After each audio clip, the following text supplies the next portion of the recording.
Matthieu 6, verset 9. Nous irons jusqu'au 13 si c'est possible, mais déjà les 2 premiers versets me suffiront pour que je te dise et que tu comprennes ce que je veux t'enseigner aujourd'hui. La Bible dit, voici donc comment vous devez prier. Écoute-moi, quand tu es chez toi à la maison, tu récites, je dis bien récite, notre Père. Tu dis, notre Père qui es aux cieux, que ton nom soit sanctifié, que ton règne vienne. En réalité, c'est une bonne chose. Ce n'est pas une mauvaise chose de faire cette récitation de notre Père. Mais notre Père n'est pas une limite des prières que Jésus nous a données. Lorsque Jésus dit, voici donc comment vous devez prier, ce n'est pas que lorsque vous priez, vous devez dire notre Père, vous devez considérer qu'il est votre Père. C'est ce que Jésus essaie de nous dire. Quand vous priez, regardez-les comme un Père. Ne les regardez pas comme un Dieu lointain qui fouette, qui tape et il n'y a rien de bon, qui crie et il y a le feu autour. Parce que vous savez, les enfants d'Israël ont commencé à découvrir leur Dieu dans la dimension du Dieu d'Israël sur le mont Sinaï. C'était dans le désert de Sinaï, le deuxième désert qu'ils ont, non, le troisième désert, le désert de Sin, le désert de Chour, ensuite le désert de Sinaï.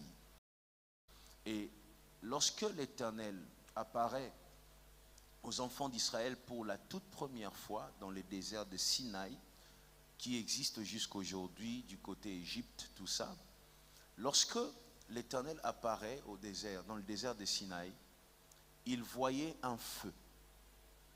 Ils avaient interdiction de se rapprocher de la montagne. Celui qui essayait de se rapprocher de la montagne de l'Éternel, on appelait ça comme ça, mourait. Tu te rapproches, tu tombes. Il fallait que Moïse puisse créer de barricades, puisse créer de barrages pour que les enfants d'Israël ne se rapprochent pas. Alors, depuis la loi de Moïse, vous voyez, tous ceux qui pensaient à Dieu, pensaient à un Dieu qu'on craint, qui fait peur, moindre faux pas, il te brûle. Vous comprenez? C'était ça. On est arrivé jusqu'à Élie. Vous vous souvenez que le feu est descendu et les prophètes de Baal se sont dispersés.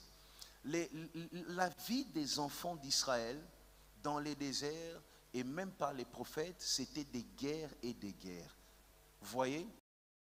Je ne sais pas, je n'ai pas lu tous les livres de la vie du monde, mais est-ce que vous savez que la Bible, désolé, vous êtes chrétien, je respecte votre christianisme, mais est-ce que vous savez que la Bible, c'est l'un des livres les plus violents? Ouais. Écoutez, est-ce que vous savez compter les morts qu'il y a dans la Bible? Je ne sais pas si vous réalisez ça. Combien sont tombés par l'épée dans la Bible? En fait, toute la Bible, c'est un livre qui parle des guerres. Ce n'est pas parce qu'on est chrétien qu'on ne doit pas réaliser ça. La Bible, c'est des guerres. Des guerres, on est allé, on a tapé. On est allé, on a tué. David est devenu roi parce qu'il a coupé la tête de Goliath. Celui qui coupe la tête devient roi. Vous voyez, les enfants d'Israël avancent avec cette conception de Dieu. Un Dieu avec qui il ne faut pas blaguer, il te tape si tu joues. Jésus arrive, leur dit, vous avez cette version de Dieu, mais moi j'ai une autre version de Dieu. Vous avez un Dieu éloigné, avec qui on ne peut pas rire. Mais moi, j'ai un Dieu que je regarde comme un père. Alors désormais, quand vous priez, que dans vos têtes, il n'y ait plus, je vais mourir. Et si je fais ça, si je ne dis pas ce qu'il faut, c'est là que les pharisiens sont entrés dans la religion. il y avait des heures de prière. Si tu rates cette heure-là, tu vas te laver, bain de purification. C'était ça le judaïsme. Il ne faut pas rater telle heure de prière, il faut donner cette offrande. Ils suivaient même les dîmes des Mwengi. Quand tu lis, c'est dans la Bible. Les dîmes de petites choses, des graines, ils suivaient ça, ils comptaient comme ça. 1, 2, les graines. Jésus vient, il dit, ah, vous souffrez. Moi, je connais Dieu, il n'est pas comme vous pensez. Alors désormais, quand vous priez, au lieu même de l'appeler Dieu, appelez-le Papa. Comme ton Père te pardonne, il peut te pardonner. Comme ton Père te supporte, il peut te supporter. Comme ton Père t'aime, il peut t'aimer. Comme ton Père te donne l'éducation, lui peut te donner l'éducation. Est-ce que vous comprenez? Jésus est en train de nous donner un concept, mais pas une récitation. C'est comme s'il plaçait une fondation, sur laquelle nous pouvons élever les murs. Ça, ce n'est pas une maison où tu peux habiter, c'est une fondation pour que tu fasses ta construction. Jésus nous donne de base. Donc quand tu pries, considère qu'il est papa. C'est que tu peux dire à ton père à la maison, tu peux lui dire, et d'ailleurs il est un papa en mieux. Tu vois, il peut te donner ce que ton papa a refusé de te donner. Un père d'amour. Est-ce que vous comprenez? Donc, quand tu n'as rien à dire, il ne faut pas être là à la maison, tu dis, notre Père qui es aux cieux, que ton nom soit sanctifié, que ton règne vienne, que ta volonté. Non, ça, ce n'est pas une prière.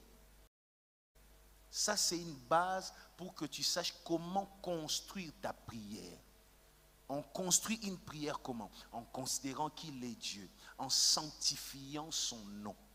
Quand on dit que son nom soit sanctifié, ce n'est pas tu viens, oh Dieu, je te sanctifie. J'entends les francophones prier comme ça. Moi, je n'arrive pas à prier comme ça, bien que je suis pasteur. Les francophones, il faut, oh Dieu, je te sanctifie. Sois sanctifié, sois sanctifié. Tu ne sanctifies pas le nom de Dieu en disant sois sanctifié. Tu les sanctifies en plaçant au-dessus de tout. Il ne faut pas dire je te sanctifie. Il faut les sanctifier par tes paroles. Éternel, tu es Dieu, tu es au-dessus de tout. Nul n'est comme toi. Tu es souverain. Tu règnes au-dessus de tout. Je suis en train de les sanctifier. Jésus ne dit pas quand tu pries, ferme les yeux. Oh Dieu, je te sanctifie. Ça veut dire quoi? Quand tu dis je te sanctifie, ça veut dire quoi? Non. Tu dois poser des actes qui sanctifient le nom de Dieu. Est-ce qu'on se comprend?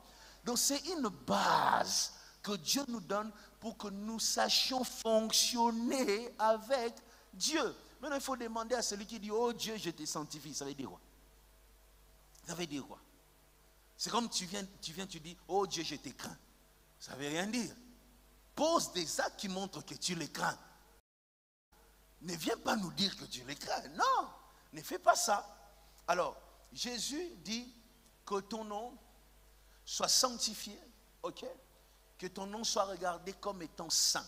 Quand je prononce ton nom, je sanctifie ton nom. Je ne mélange pas ton nom dans n'importe quoi. Mais je mets ton nom à part. Donc quand je regarde ma vie, les personnes qui m'aident, je ne mélange pas là-bas. Je mets ton nom à part. Voilà pourquoi moi, je ne comprends pas une chanson chrétienne où on fait les libanga des gens. Moi, je ne comprends pas. Tu vois?